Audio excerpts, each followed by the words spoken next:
Good afternoon everyone. Today my topic will be whether a Hindu marriage is a sacrament or contract. If we talk about sacrament, Hindu marriage at that time, if we talk about traditional Hindu law, Hindu marriage was regarded as sacrament, which is very sacred.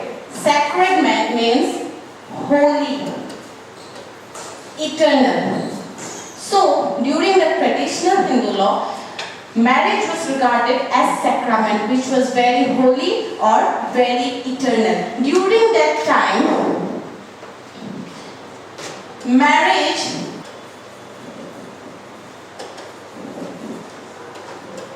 was for begetting of a son.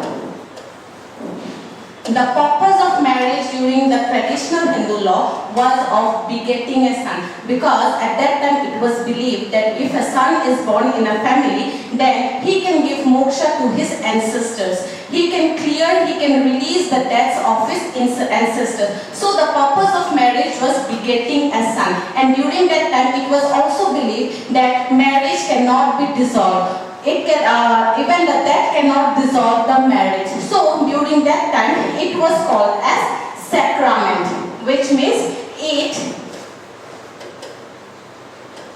cannot be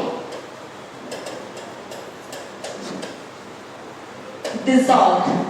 And other than this, at that time marriage was regarded as union of soul, union of a man and a woman, union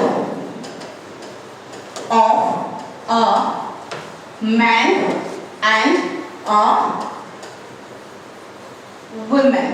Because at that time, women, once she gets married, she was regarded as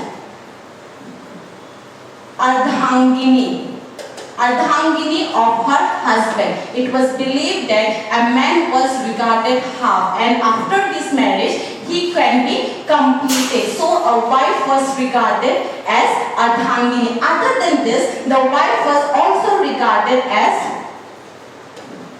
Dharma Patni. Dharma Patni means she was there to help her husband to fulfill all his secular duties, or to help him assist his all his dharmas. So at that time it was regarded as sacrament. But after the Hindu Marriage Act,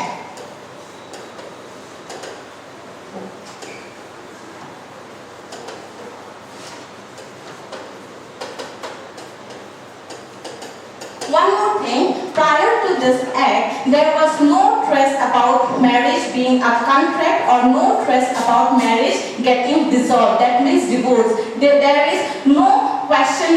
was no question regarding divorce. But after the Hindu Marriage Act 1955 came into force, the provision of divorce was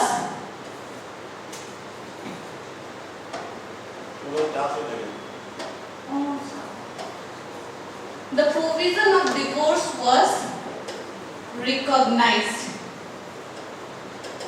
Other than this, widow remarriage was also recognized by this act. So, if we call it as a sacrament, is there any scope of divorce, or is there any scope of widow getting remarried? No. So, it is now not wholly a sacrament.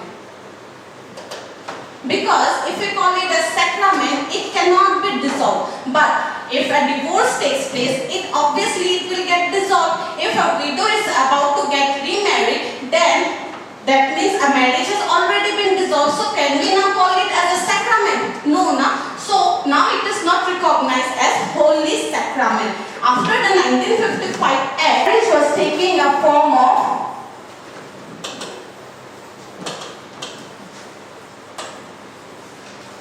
contract. But if we talk about contract, it is not like the commercial contract. Commercial contract. contract, it was not like the commercial contract. If we take example of capacity of marriage, if we talk about contract, then a minor cannot come into a contract. A minor cannot enter into a contract. If a minor enters into a contract, then it will be regarded as a void contract. But in terms of marriage, a minor can get married. It is nowhere mentioned that a minor getting married is a void. It will be regarded as voidable. So in this term, it is different from the commercial contract. Other than this, if we talk about a person being unsound, if we talk about a general commercial contract, an unsound person cannot come into a contract. But in marriage, an unsound person can also marry, but that marriage will be regarded as a voidable marriage. So now we can conclude that marriage is not only a sacrament or not wholly a contract. Because if we talk about contract, it is a contract of a unique nature that is known as sui generis.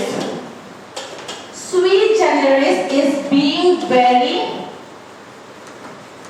unique.